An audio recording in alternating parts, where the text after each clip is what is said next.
Instagram, యూట్యూబ్‌లో last 3 years నుంచి నాకు వీలైనప్పుడు నాకు ఏదైనా తెలిసిన విషయాన్ని, అలాగే నాకు నచ్చిన విషయాన్ని నేను ఏదైనా ఈ వీడియోస్ పెట్టడం అయితే జరుగుతుంది. ఇన్‌స్టాగ్రామ్‌లో 270 వీడియోస్ ఎంతో పెట్టాను. అలాగే యూట్యూబ్‌లో 150 వీడియోస్ అయితే నేను అప్లోడ్ చేశాను.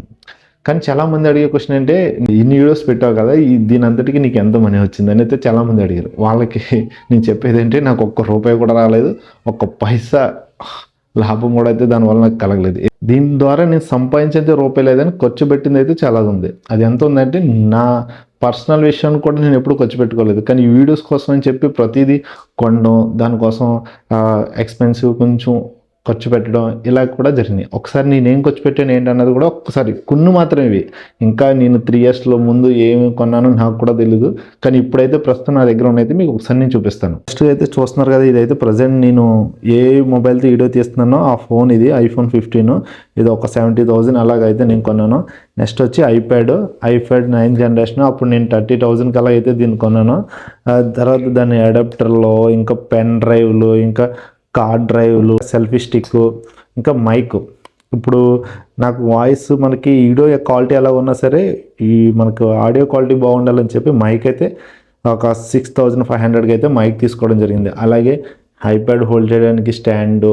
ఇవి ఎందుకు కొన్నాను తెలుసు, ఇది ఒక్కసారి కూడా యూజ్ చేయలేదు. 600 1,20,000 దాటే ఒకసారి యూజ్ చేశాను. ఇది బైక్ మీద వెళ్ళేటప్పుడు మన చెస్ట్కి దీన్ని మొబైల్ హోల్డ్ చేసి వీడియో తీయడానికి ఉపయోగపడుతుంది కొన్నాను. ఎందుకంటే ట్రావెలింగ్ వీడియోస్ కూడా చాలా ఇష్టం.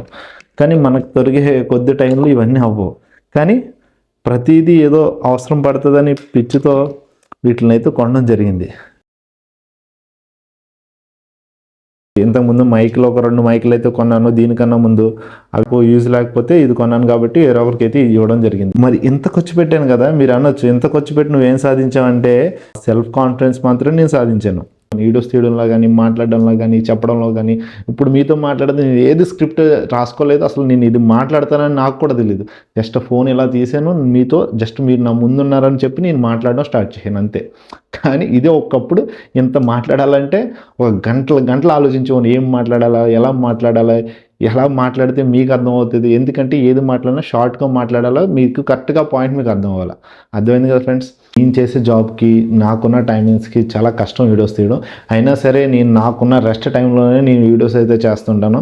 అది కూడా ఎడిటింగ్ చేయాలంటే 2 గంటలు అలాగే టైం మనకు వేస్ట్ అవుతుంది కాబట్టి నాకు చాలా కష్టం. నాకు రెస్ట్, ఎందుకంటే డ్యూటీ చేయాలి, రెస్ట్ తీసుకుని ఆ రెస్ట్లో చేయాలంటే కొద్దిగా ఇబ్బందిగా ఉంటుంది. అందుకని నేను లీవ్స్లో ఉన్నప్పుడు ఎక్కువ వీడియోస్ చేస్తుంటాను. లీవ్స్లో ఉన్నప్పుడు నాకు ఇంకేం పని లేదు.